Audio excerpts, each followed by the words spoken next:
네, 2025년 제23회 사회복지사 1급 국가고시를 준비하는 수험생 여러분, 이번 강의는 사회복지 행정론의 제6장입니다. 기획과 의사결정인데요.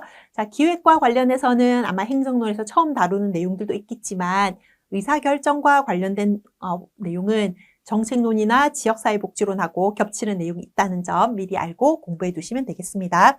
자, 102페이지 공감수험서 102페이지를 보시면 최근 7년간의 출제 분포가 나와 있습니다. 보시다시피 매년 한 문제, 두 문제씩은 꾸준히 출제가 되고 있고요. 가장 출제가 많이 된 부분은 아무래도 기획의 기법입니다. 여러분이 프로그램 기획을 하다 보면 간트 도표 많이 작성을 하실 텐데요. 여기서 출제가 많이 된 부분이기도 합니다. 자, 첫 번째 절은 기획과 관련돼 있고요. 두 번째 절은 의사결정과 관련돼 있습니다. 자, 요것만 아셔도 기출문제의 절반은 푸실 수 있습니다. 무슨 말인고 하니 기획을 왜 하느냐입니다. 자, 6장 제목 뭐라고요? 기획과 의사결정. 자, 그러면 기획은 왜 하는 걸까요? 정답은 자, 보기 1, 조직관리, 보기 2, 인사관리, 보기 3, 의사결정, 보기 4, 문제해결. 정답 찾을 수 있겠죠? 기획을 하는 이유는 의사결정을 위함이지 문제 해결을 위함이 아니다라는 거 잘 기억을 해두시면 되겠습니다. 자, 그럼 첫 번째 절 기획 한번 보겠는데요. 기획이라고 하는 것은 목표를 달성하기 위해서 존재하는 거고 그 목표를 달성하기 위해서 여러 가지 대안들이 있을 텐데 그 대안이 되는 의사결정을 잘하기 위해서 만들어진 것이다. 자, 기획의 특성이 진하게 표시가 되어 있네요. 많이 출제가 되었기 때문입니다.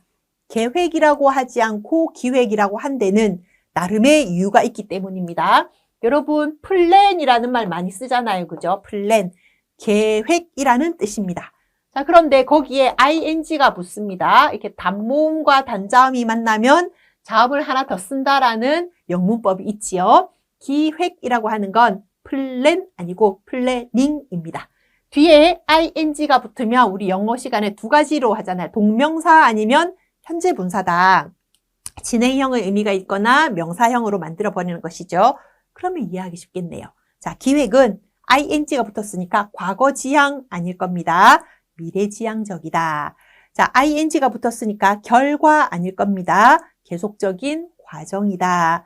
기획은 왜 하느냐? 의사결정이죠. 문제 해결 아니고요. 의사결정과 관련되어 있다.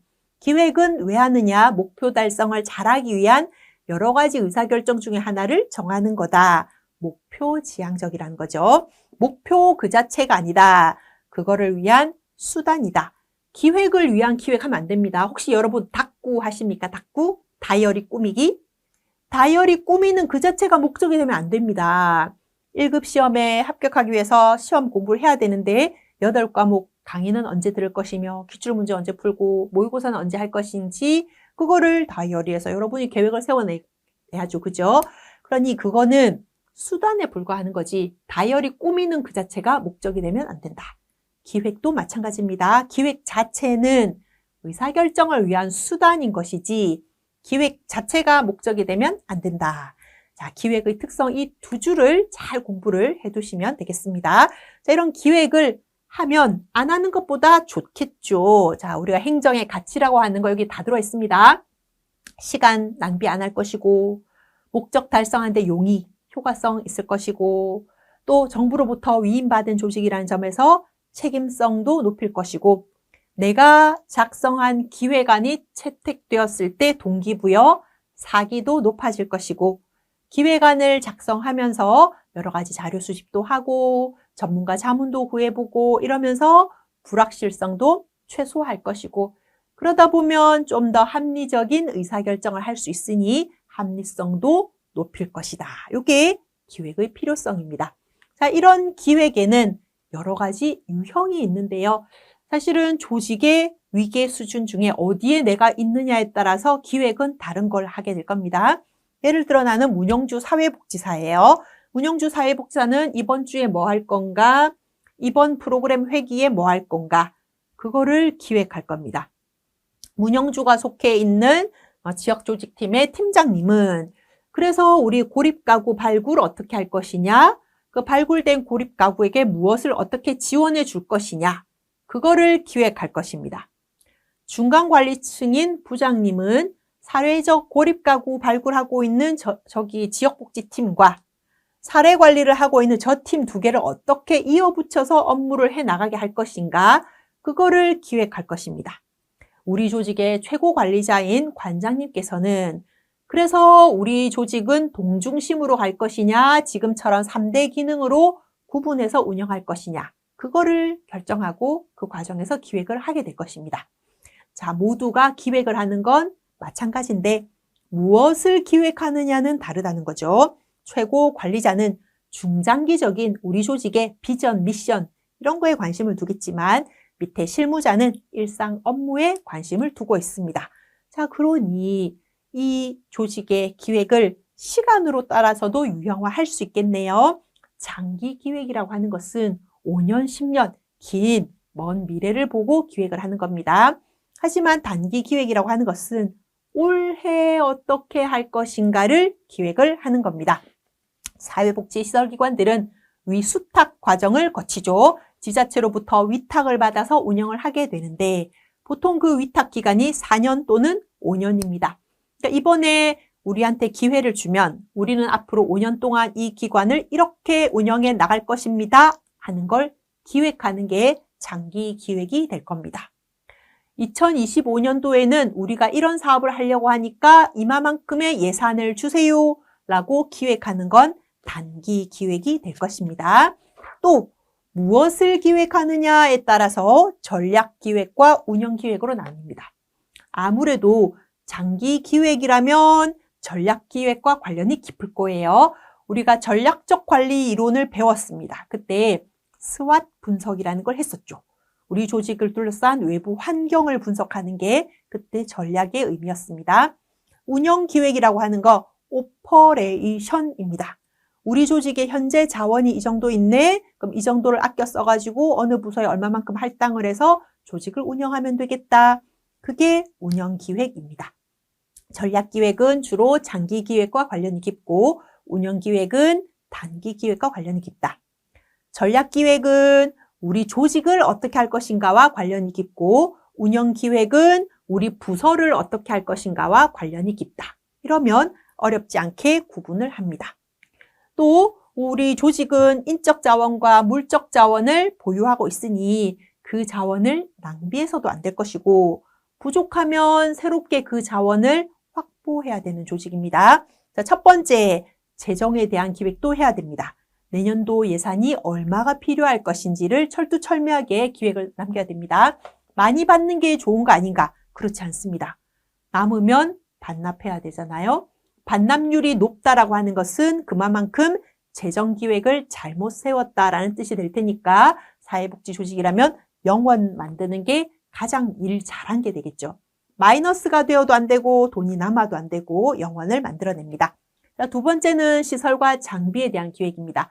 많은 사회복지시설 기관들이 1980년대 후반, 90년대 초반 지어졌습니다. 벌써 30년 지났습니다. 건물이 노후됐겠지요. 그럼 건물을 재건축해야 될까요? 비용을 감당해낼 수가 없습니다. 그러니까 부분적인 리모델링 정도가 가능할 겁니다. 돈이 없잖아요. 그죠? 그러니 우리가 시설을, 기능 보강을 언제 하면 되겠다라는 것도 또 우리는 기획을 하고 있어야 되고 우리한테 장비가 또 필요합니다. 코로나 이후에 비대면 서비스 많이 했잖아요. 그리고 우리 사회가 점점 키오스크가 늘어나고 있습니다.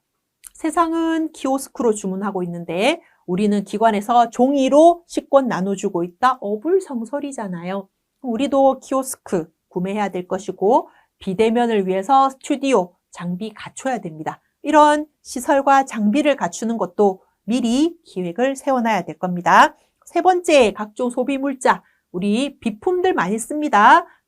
프린트 하기 위해서는 토너, 드럼, 카트리지 있을 거고 종이 사용할 것이고 또 커피 같은 이런 외부의 손님들이 왔을 때 음료 대접하는 거, 생수 혹은 문구류 이런 거 다 물자이잖아요. 그죠? 그것도 낭비해서는 안 되겠죠. 정부 보조금은 국민들의 세금이니까요. 자, 그런 부분들에 대한 기획도 필요할 것이고 인적 자원에 대한 기획도 필요합니다.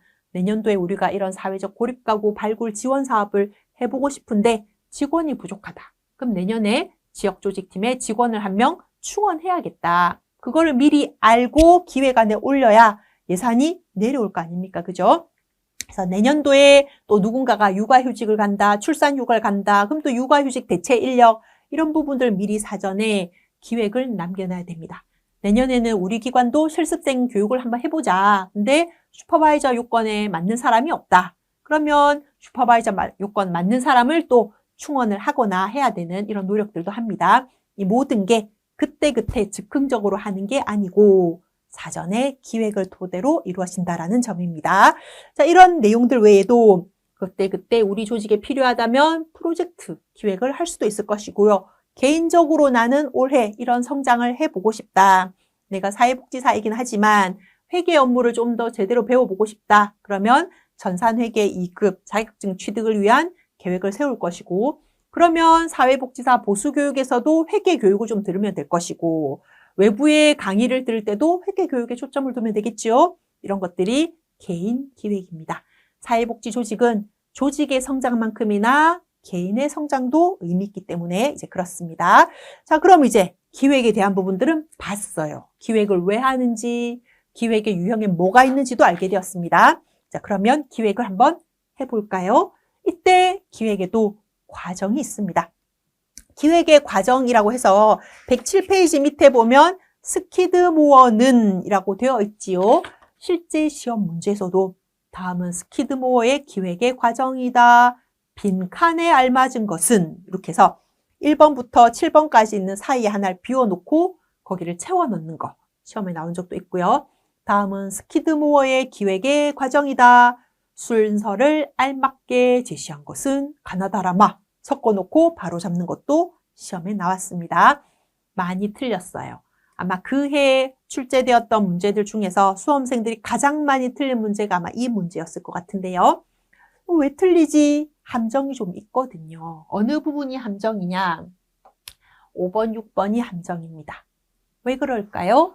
5번 끄트머리에 뭐라고 되어 있습니까? 결정. 6번 끄트머리에는 수립. 그럼 여러분은 당연히 수립했으니까 결정을 했겠지. 6번 먼저 5번 나중. 이렇게 해서 틀리는 거예요. 하지만 포인트는 그게 아니고요. 여기는 계획이고 여기는 구체적인 프로그램입니다. 계획을 수립한다라는 것은 이런 것도 계획입니다. 나 2025년 23회 1급 시험 볼까 말까? 그거 계획하겠죠, 그죠? 볼까 말까? 지금은 보겠다 한 표이죠? 11월, 12월 가면 갈수록 자신이 없는데 내년에 시험 볼까? 마음이 팔랑팔랑합니다. 그래서 그냥 내년에 보자 후회. 그리고 시험 접수 안 합니다. 근데 갑자기 친구들이 다 시험 보러 간다네. 나도 접수할 걸. 이렇게 된단 말이에요. 계획을 결정하고 나면 예를 들어 나 시험 봐야겠다. 그럼 그때부터 구체적으로 전략을 짜겠죠. 김유경 교수님 1타 강사님이시니까 인행사하고 조사론 하면 되겠지. 그랬더니 옆에서 야 그렇게 하면 안 되지. 인간행동과 사회환경하고 실천기술론의 실천 모델하고 내용이 겹치잖아. 그러니까 인행사 공부하면 바로 실천기술론 가는 게 맞아. 그렇구나. 그렇게 공부하는 순서를 짜는 게 구체적인 프로그램을 수립하는 겁니다. 자, 그래서 첫 번째는 목표. 우리가 기획을 하는 이유는 의사결정을 하기 위함이고 그 의사결정은 목표 달성을 위해서 최적의 방법을 찾기 위해서 하는 거라 그랬습니다. 우리의 목표가 뭐냐? 고립 가구를 줄이는 거냐? 고독사를 예방하는 거냐? 그걸 찾아냅니다. 그리고 나면 그 목표를 달성하기 위해서 우리는 자원이 충분하냐? 부족하냐?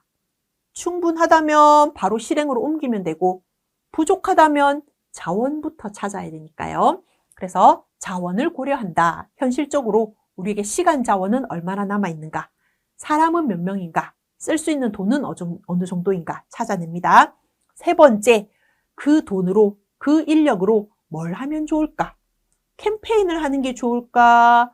교육 특강을 하는 게 좋을까? 아니면 거리에 나가서 팜플렛, 전단지를 나눠주는 게 좋을까? 세 가지의 장단점을 고민해 봅니다. 그게 네 번째 단계, 결과 예측입니다. 첫 번째, 일단 거리에 나가서 캠페인 활동을 한다고? 과연 사람들이 우리의 캠페인에 호응해 줄까? 안 해줄 수도 있을 것 같은데 두 번째, 특강이나 교육을 한다고? 과연 낮 시간 동안에 교육받으러 오는 사람들이 있을까? 적어도 낮에 교육받으러 올 사람들이라면 직장을 안 다니는 사람들이 많지 않을까? 청년들보다는 중장년 여성들이 오고 남성들은 또 안 올 것 같은데 한계가 있네. 이런 식으로 여러분이 찾아놓은 각 대안의 장단점으로 예측을 해보는 겁니다. 그 예측 결과 결심했어.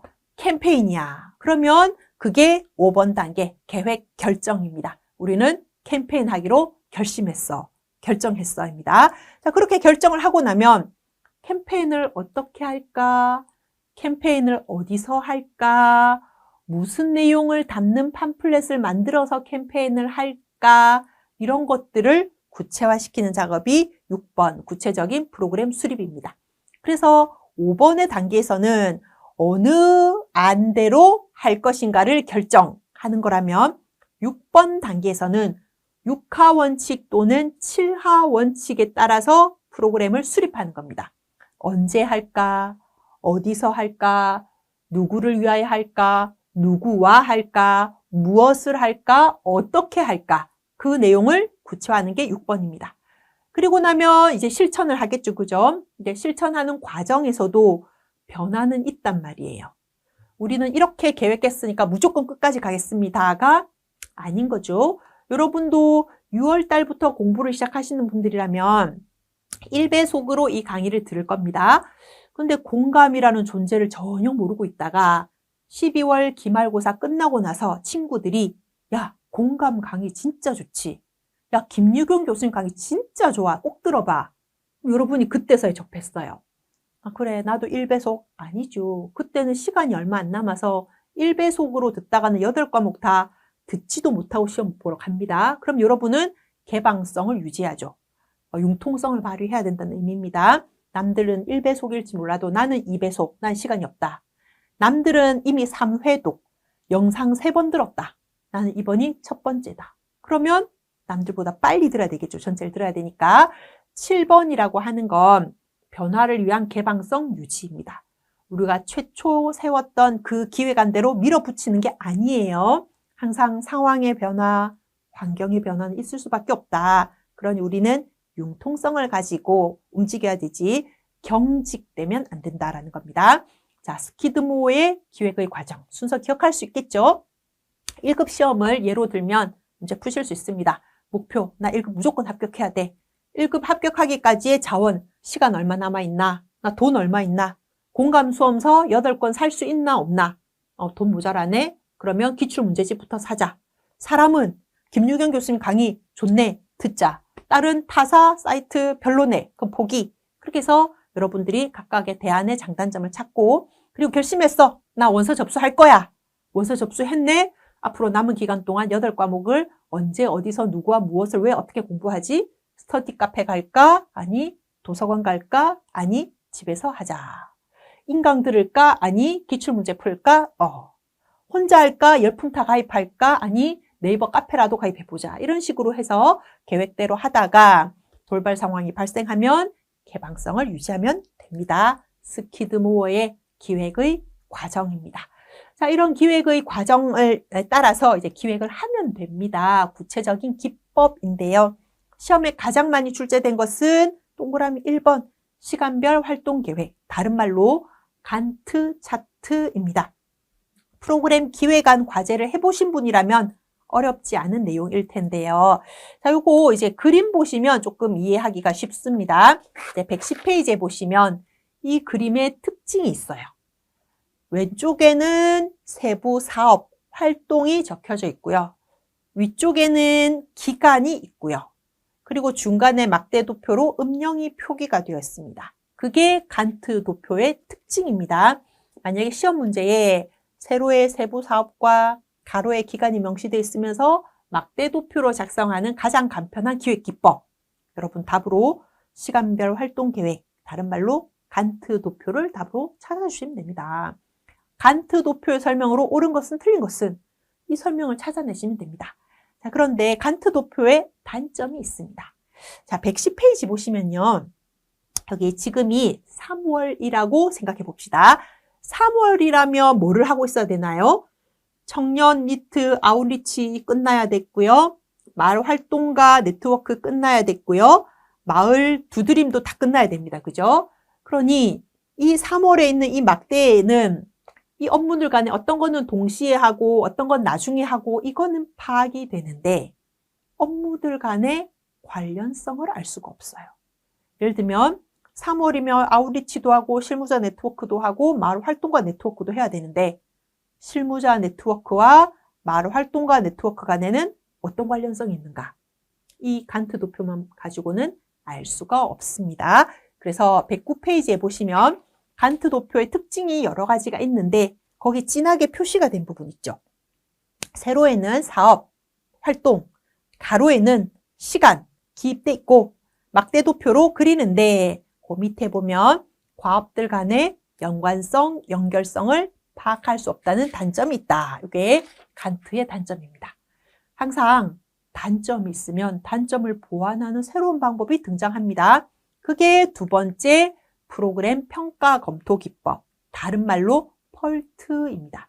그럼 펄트의 대표적인 특징은 관련성을 알 수 있다가 되겠네요. 자, 111페이지에 역시나 펄트의 그림을 보시면 이해가 좀 되겠습니다. 시작 지점이 있고 끝나는 종결 지점이 있습니다. 이 그림을 그리는 방법은 종결 지점에서 시작합니다. 종결. 우리가 원하는 어떤 목표가 있어요. 목표. 여러분들은 1급 시험 합격이 되겠지요. 그러면 종료 자리에 1급 시험 합격이라고 쓰는 겁니다. 1급 합격하기 위해서는 8과목을 공부를 해야 됩니다. 당장 머릿속에 떠오르는 과목이 뭡니까? 가장 자신 없는 법제론인가요? 그럼 목표 4에는 법제론입니다. 법제론하고 관련이 깊은 과목은 정책론 아닙니까? 목표 2 자리에는 정책론이 들어갈 겁니다. 정책론, 법제론 다 3교시 과목이네요. 그럼 목표 1에는 행정론을 쓸 겁니다. 이렇게 해서 역으로 내가 궁극적으로 도달해야 되는 그 지점에서부터 과업들을 역으로 이렇게 써 내려갑니다. 그리고 나면 그 과업을 해내는데 시간이 얼마나 소요되는지를 알 수 있습니다.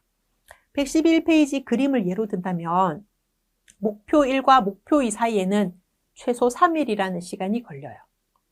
목표 2와 목표 4 사이에는 6일이라는 시간이 걸리고요. 목표 4에서 도달하는 종착 지점까지에는 1일이 걸립니다. 그러면 목표 1, 2, 4를 완성하는 데 시간은 얼마가 소요될까요? 더하면 되겠네요. 3 더하기 6 더하기 1 하면 10일이 소요됩니다. 자, 기억해 놓을게요. 하지만 우리에게는 목표 3도 존재합니다. 그러면 목표 1에서 목표 3까지 가는 데는 지금 2일이 걸리네요. 그림상. 목표 3에서 목표 4까지에는 5일이 걸리고요. 목표 4에서 종결까지 오는 데는 1일이 걸립니다. 연결하면 2 더하기 5 더하기 1 하면 8일이 걸린다는 뜻입니다. 우리 아까 전에 계산했던 거는 10일이 걸리고 지금 계산한 거는 8일이 걸립니다. 그러면 전체를 다 하려면 이 중에서 최대값을 고르면 됩니다. 11이 소요되네요. 11.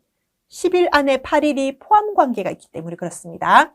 그랬을 때 이 업무를 완수하기까지의 필요한 최소한의 시간은 얼마냐? 여러분은 답으로 10. 이걸 찾아주면 됩니다. 8보다는 10이 큰 숫자이기 때문에 그렇게 답을 고르는 거예요. 그리고 이 11을 뭐라고 하느냐? 정답은 임계경로. 이게 답입니다.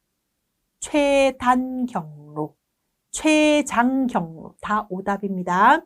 우리 임계라고 할 때는 크리티컬하다라는 거죠. 여러분이 사회복지 조사론이나 자료 분석론 이렇게 공부하다 보면 여기 유의 수준 공부하고 연가설 기각 영역 찾아내잖아요. 그때 기각할 수 있는 그때의 유의 확률 값, T값, 그거 우리 임계치라고 하죠. 임계치. 그 임계치의 상한선, 하한선 공부하시잖아요. 그죠? 그래서 크리티컬이란 단어를 한국에서는 임계 이렇게 번역을 합니다. 크리티컬 패스 이거를 임계경로라고 하는 거죠. 자, 110페이지 펄트의 대표적인 특성 보면 진하게 표시되어 있습니다. 최종 목적지인 궁극적인 데서 시작한다. 그때 동그라미 과업과 활동을 역방향으로 연결한다. 그때 필요한 시간이 얼마인지 계산해낸다. 그 결과 가장 필요한 확보해야 되는 시간을 우리는 임계경로라고 한다. 이걸 하다 보면 관련성을 알 수 있다는 점에서 간트 도표의 단점을 보완해 준다. 이렇게 이제 기억하시면 됩니다. 자, 세 번째 월별 활동 계획 카드는 딱 그림 보면 알 수 있습니다. 월별로 뭘 할 것인가 이고요. 여기에 펀칭으로 구멍을 뚫습니다. 구멍을. 이게 구멍을 뚫는다는 것은 쌓을 수 있다라는 뜻이겠죠. 6월 밑에 7월, 7월 밑에 8월, 8월 밑에 9월 이렇게 펀치로 이렇게 고리로 깨 놓을 수 있습니다. 월별로 관리하겠다라는 뜻입니다. 간편하다 그죠? 월별로 관리하니까. 근데 이런 경우도 있지 않겠습니까? 지금은 7월 실습하고 8월에 만족조사 이렇게 되어 있는데요. 7월에 보건복지부 시설평가가 있거든요. 2024년 7월에. 그러면 실습생을 우리가 이제 모집을 했는데 보건복지부 평가받느라고 우리가 업무에 매진하더라. 실습생 교육이 부실해질 것을 우려해요. 그럼 어떻게 할까요? 실습을 7월 초부터 하지 않겠죠? 평가가 끝나고 나서 7월 중순부터 8월 중순까지 실습을 하겠다. 그럼 여기 월별 활동 계획 카드에 이렇게 쓰여지지 않겠죠? 7월에 실습 시행, 8월에도 실습 시행 이렇게 되지 않겠습니까? 7월과 8월에서 연결된단 말이에요. 하지만 월별 활동 계획 카드에서는 이런 게 애매해지는 거예요. 모든 업무가 한 달 1월 1일부터 이렇게 1일부터 30일까지 끝나는 건 아니잖아요. 어떤 업무는 20일 날 시작해서 그 다음 달 10일에 끝나는 업무들도 있을 텐데, 그래서 월별 활동 계획 카드는 간트 도표랑 똑같은 단점을 가지고 있습니다. 월별로 이 실습 교육 수정 보완하고 실습 수행하고의 관련성이 여기서는 드러나 있지 않다. 월별 활동 계획 카드는 월별로 기록한다는 특징은 가지지만 업무 과업 간의 관련성을 알 수 없다라는 단점을 내포하고 있다. 이렇게 기억하시면 되겠습니다. 자, 네 번째 기획의 방식은 방침관리 기획이라고 해서요. 때로는 시험 문제에서 아예 이렇게 출제되기도 합니다. PDCA라고요. 여러분은 기획을 하고 나면 바로 실행하지 않는다는 걸 우린 배웠잖아요. 스키드모어에서. 일단 대안을 검토하고 결심하고 구체화시키죠. 그런데 어떤 아이디어는 너무 창의적이고 혁신적이어서 우리가 기획하고 대안을 검토하는 사이에 경쟁 조직에서 먼저 해버릴 수도 있어요. 뭐든지 최초일 때 의미가 있을 수 있잖아요. 최초이거나 최고이거나. 최고가 되는 건 어려울 수 있지만 최초로 하는 건 또 할 수 있단 말이에요. 그러니까 특히 영리조직 같은 경우에는 실용적인 거예요. 어차피 기획을 하고 실행하다 보면 시행착오는 생길 수밖에 없고 오류는 나타날 수밖에 없다. 그러니 대안 검토하는데 시간 뺏지 말고 바로 실행으로 옮겨라. 실행 과정에서 오류를 반영해 가면서 새로운 거를 행동화하면 된다. 그래서 계속 계획하고 실행하면서 모니터링하고 또 수정 보완하고 다시 또 실행하고 모니터링 이 과정들을 계속 거치다 보면 우리가 최초 최고가 될 거다 하는 기획의 방식입니다. 그래서 여러분이 혹시 게임을 좋아하면 뭐 시제품 나오는 것도 알 거고 베타 버전 나오는 것도 알겠죠. 포털 사이트도 마찬가지 아닙니까? 포털 사이트를 완벽하게 다 정리하고 나서 짜잔 하시는 않잖아요. 미리 베타 버전으로 한번 해보고 그 과정에서 불평불만 좀 수리하고 다시 반영해서 짜잔 하고 나오는 거죠. 그래서 계획을 세웠으면 바로 실행으로 옮겨라. 그 과정에서 점검해서 행동하는 게 더 낫다라는 기획의 방식입니다. 자, 여기까지가 이제 기획인데요. 그럼 기획을 했으면 이제는 의사결정해야지요. 여러 가지 의사결정 모형이 나오는데 뚜둥 114페이지 이거 3교시 정책론에서 똑같은 내용이 등장하죠. 그때는 정책결정 모형이라고 등장을 할 겁니다. 우리는 정책결정 자리에 의사결정이라고 넣겠습니다. 기획안을 결정하는 거예요. 세 가지 정책, A, B, C 정책 중에 어느 게 좋을까? 예를 들면 국민연금일 경우에 노후보장, 노소득보장이 좋을까? 아니면 재정 안정성이 좋을까? 두 가지 안을 놓고 의사결정할 거 아니에요. 그걸 정책 결정이라고 하겠죠. 우리는 사회적 고립 발굴 사업을 할까, 사회적 고립 가구 지원 사업을 할까, 두 개의 기획안을 놓고 의사결정하는 겁니다. 그래서 본질은 똑같다 이렇게 보시면 됩니다. 자, 첫 번째 순수 합리 모형은 인간의 합리성을 인정하는 겁니다. 인간이 동물과 다른 것은 이성적 사고, 합리적 사고를 한다는 것이다. 모든 대안을 놓고 비교, 분석해서 의사결정하자 하는 게 순수 합리 모형입니다. 우리는 합리적인 동물이니까. 자, 그런데 그러기 위해서는 시간이 많이 필요합니다. 또 사람이 과연 그렇게 합리적으로만 의사결정할 수 있는가에 대한 확신이 필요합니다. 현실은 어떻습니까? 의사결정에는 감정도 반영이 되고요. 짧은 시간 안에 결정해야 된다는 특징도 있습니다. 그래서 순수 합리 모형은 하면 좋겠지만 경제적이지 않을 수 있다는 한계가 있거든요. 그래서 등장한 게 두 번째, 제한적인 합리 모형입니다. 인간이 합리적이고 이성적 사고를 하는 건 맞지만 완벽하게 합리적이진 않다라고 하는 우리의 한계를 받아들이는 거예요. 그래서 완전한 합리 아니고 조금 합리, 이렇게 수준을 낮추는 겁니다. 그래서 우리가 만족스러운 수준에서 합리 모형을 결정하는 거예요. 예를 들어 아동학대 문제를 해결하기 위한 해결책, 여러분 한번 이야기해 보십시오. 지금 바로 100가지 이야기 할 수 있는가? 인간은 합리적 동물인데 100가지 생각 안 나거든요. 그럼 어떻게 해야 될까요? 100가지 장단점 다 생각해봤자 결국은 그 사이에 아동학대 문제는 더 심각해져 있을 겁니다. 우리는 현실을 받아들입니다. 그래서 일주일 안에 각자 생각나는 대로 한 3, 4가지 정도 추려오자. 제한된 시간, 제한된 아이디어. 그걸 가지고 의사결정하는 게 만족 모형입니다. 순수 합리 모형이 갖는 현실적인 한계. 시간이 오래 걸린다. 인간이 완벽하게 합리적으로 의사결정하지는 않는다라는 것을 받아들이는 겁니다. 자, 그러면 두 가지가 조금 이제 차이가 있잖아요. 그죠? 여하튼 합리라는 모형에선 공통점이지만 완벽한 합리, 순수 합리냐, 제한적 합리냐 이런 차이점밖에 없습니다. 하지만 3번 점증 모형은 우리 솔직히 이야기하자. 과연 인간이 합리에 기반을 두고 이성적 사고로 의사결정하느냐? 아니지 않느냐. 대부분은 기존에 했던 거를 약간 수정 보완, 작년에 거보다 약간 향상된 거, 그렇게 의사결정하지 않냐? 정책의 경로는 그렇게 하지 않냐. 예를 들어 이런 정책을 가다가 갑자기 새로운 정책을 만들지 않잖아요. 약간 가지치기로 할 뿐. 그래서 점증 모형은 기존의 거를 약간 수정 보완해서 향상된 대안을 추구한다. 여기 초점을 둡니다. 그러니까 뭔가 창의적이고 새로운 거에 초점 두지 않는다라는 거예요.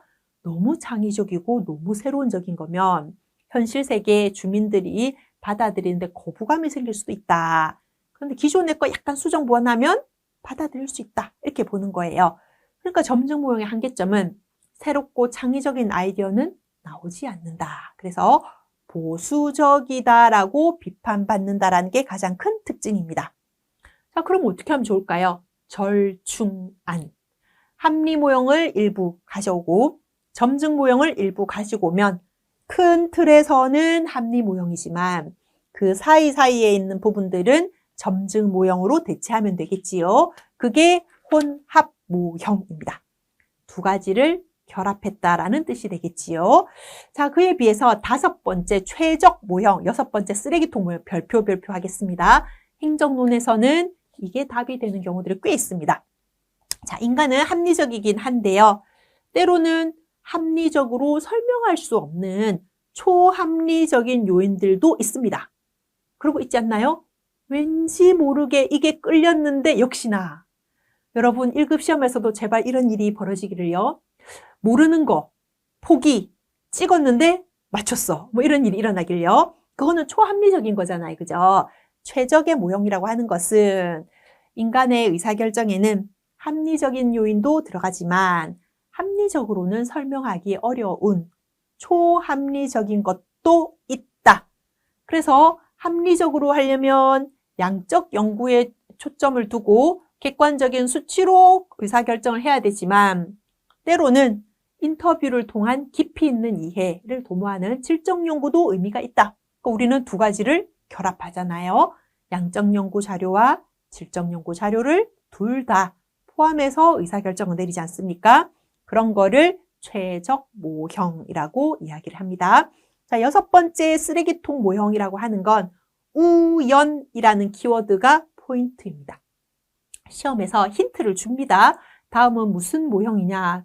본문을 쭉 읽다 보니까 우연히 이런 단어가 등장하면 아, 이거 쓰레기통 이렇게 답을 찾아주시면 됩니다. 의사결정이라고 하는 게 뭔가 합리적으로 이루어질 것 같고 자료 분석을 통해서 체계적으로 이루어질 것 같지만 실상을 보면 너무나도 우연하게 결정되더라. 저거 괜찮다 라는 우연인 거죠. 여러분들이 공감 수험서 의사결정한 과정을 한번 떠올려 보세요.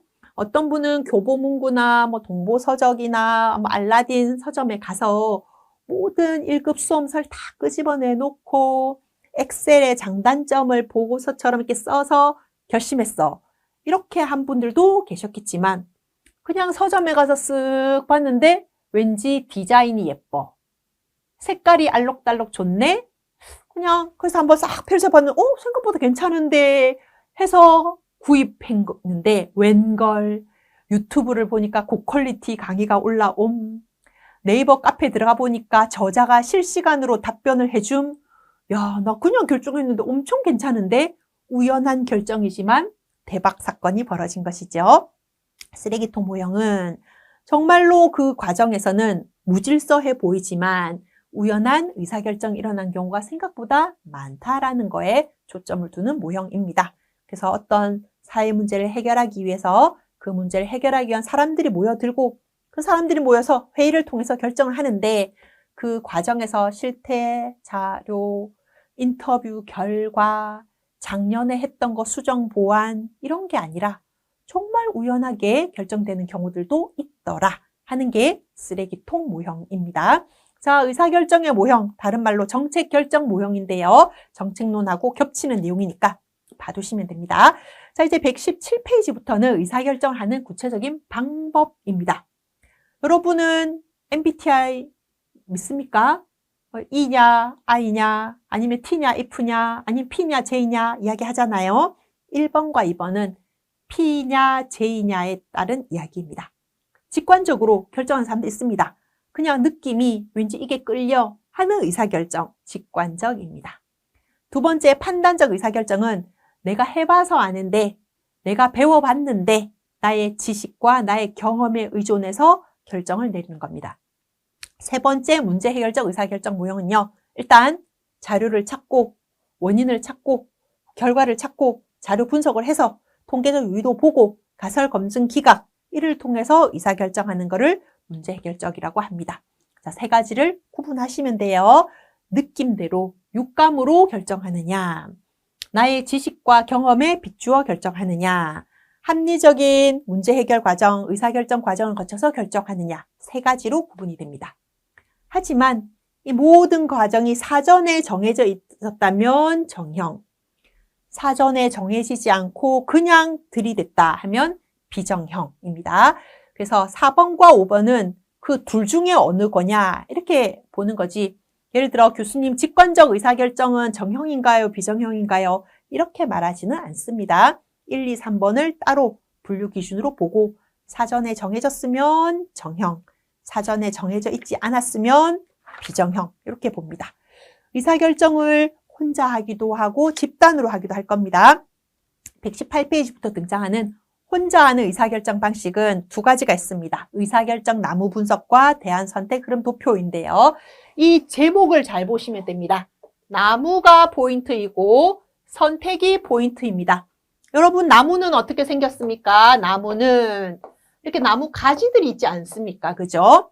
선택은 어떤 겁니까? 마름모꼴로 순서도로 내려옵니다. 마름모는 지속적으로 등장합니다. 그리고 그 과정에서 예, 아니요, 예, 아니요 이렇게 된단 말이에요. 무슨 말인고 하니 여러분은 지금 이제 1급 시험을 준비를 하고 있습니다. 소원 성취했어요. 1급 시험에 합격을 했습니다. 여러분에게는 여러 개의 나뭇가지가 열릴 겁니다. 1급 시험 공부하다 보니까 나 공부 체질인데 나 대학원 가야겠어. 이런 사람도 있을 겁니다. 나 공부 체질인데 공무원 시험 준비해야겠어. 이런 사람 있습니다. 나 1급 합격했어. 취업해야겠어. 실천 현장 갈 거야. 하는 사람 있고요. 너무 열심히 공부했다. 쉬어야겠어. 여행 가야겠다. 하는 사람 있을 거고요. 기다리는 나의 여친, 남친과 함께 결혼해야겠어. 결혼 준비하는 사람들도 있을 겁니다. 여러 가지를 한 선에 놓고 장단점을 따질 겁니다. 자, 내가 대학원 준비한다? 가면 좋지. 연구직으로 진출. 좋아. 하지만 등록금은 어떡하지? 고민. 공무원 시험 하면 좋지. 떨어지면 고시 페인 되는 거 아니야? 안 돼. 실천 현장으로 가면 좋지. 과연 내가 클라이언트 만나 상담할 수 있을까? 내가 할 수 있을까? 자신감이 없어. 여행 가자. 근데 무슨 돈으로 가지? 부모님한테 또 손 벌리는 건 죄송한데 결혼 내가 너무 빠른 선택하는 거 아니야? 20대에 벌써 결혼이라니. 모르겠어. 하지만 장단점을 보니까 나는 그냥 실천 현장에 가서 열심히 내 역량을 쌓고 그 결과 안 맞으면 그때 공무원 시험 보면 되고 안 맞으면 그때 대학원 가면 되고 그러면 좋지. 이렇게 의사결정하는 게 의사결정 나무 분석입니다. 118페이지 보시면 정부의 지원금이 삭감됐어요. 어쩌지? 인원을 감축해서 직원을 좀 내보낼까? 장단점. 서비스 이용료를 인상해서 클라이언트한테 돈을 좀 받을까? 장단점. 새로운 기부자 후원자를 발굴할까? 장단점. 결심했어. 새로운 후원자를 찾아내자. 이렇게 하는 의사결정입니다. 하지만 대안선택 흐름도표는 예, 아니요로 나눠지거든요. 왼쪽은 yes, 오른쪽은 no입니다. 당신은 1급 시험에 합격하셨습니까? yes, 예, 합격했습니다. 당신에게는 운전면허 1종 있습니까? yes. 당신에게는 컴활 1급이 있습니까? yes. 이렇게 쭉 내려가면 마지막 의사결정. 당신은 사회복지 현장 실천 현장으로 가십시오. 이렇게 하는 게 첫 번째 개인적 의사결정 중에 대한 선택 흐름도표입니다. 선택지가 있는 거예요. 119페이지에 보시면 어떤 경찰이 비행 청소년을 체포했어요.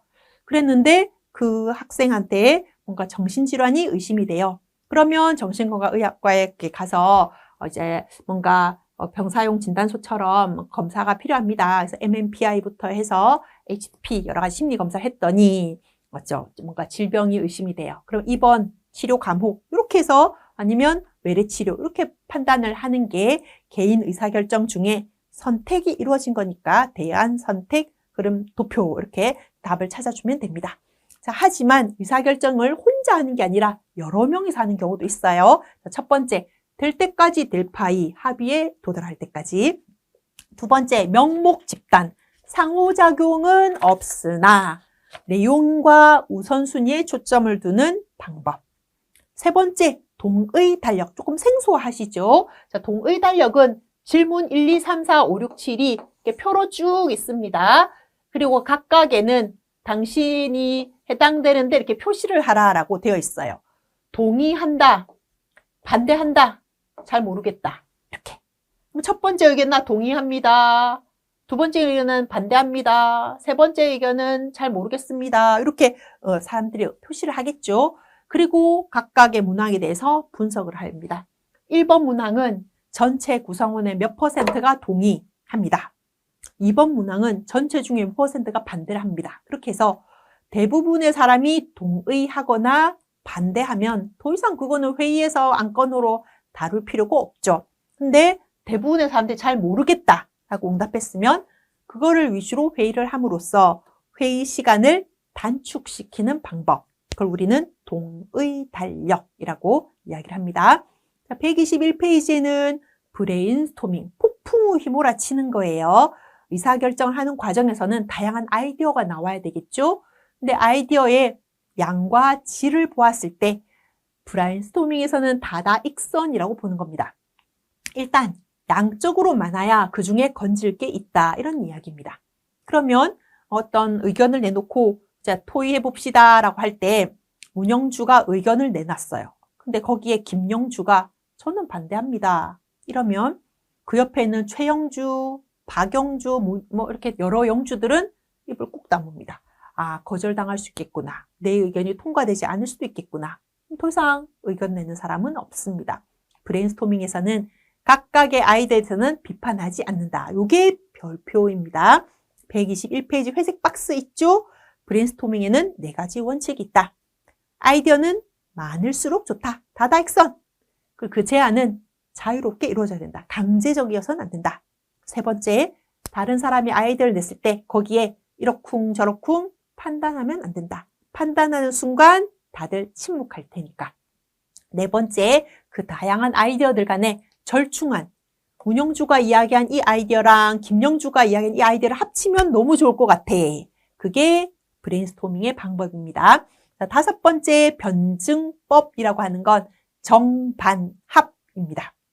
아동학대 문제를 해결하기 위해서 어떤 걸 하면 좋을까요? 저는 가해자에 대한 상담이 좀 활성화되면 좋겠습니다. 이랬어요. 그러니까 그 옆에 사람이 저는 반대합니다. 왜 가해자에게 돈을 써야 합니까? 피해자에게 돈을 써야지요. 저는 피해자인 아동을 위해서 복지 서비스가 확대되기를 원합니다. 그랬더니 다시 또 그 반대팀에서 아닙니다.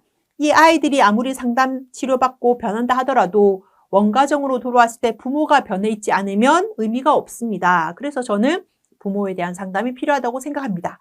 양쪽이 정반합 이렇게 하다 보면 어느 날 계단식 곡선을 통해서 하나의 어떤 의미 있는 결과에 도달할 것이다 라고 하는 게 변증법적 토의입니다. 100% 찬성팀이 맞다. 그렇게 이야기하지는 않을 거잖아요. 그죠? 찬성팀이 이야기한 것 중에 요거는 조금 좋은 아이디어인 것 같고 반대하는 팀에서 이야기한 요거 조금 좋은 아이디어인 것 같으니 그 2개를 절충해서 다음과 같이 의사결정하겠습니다 하는 방식이 변증법적 토의입니다. 자, 6장은요. 기획과 더불어 의사결정을 다루고 있는 장입니다. 제목만 알아도 절반을 맞춘다 했었지요. 기획은 의사결정을 위한 것이고 계획과는 다르다. 기획의 과정, 그리고 기획의 기법, 의사결정의 여러 가지 모형. 그래서 일부는 정책론하고 또 지역사회복지론하고 내용이 겹치니까 한번 공부해서 두루두루 맞추셨으면 좋겠습니다. 자, 그러면 이번 6장 강의도 이렇게 마칩니다. 수고하셨습니다.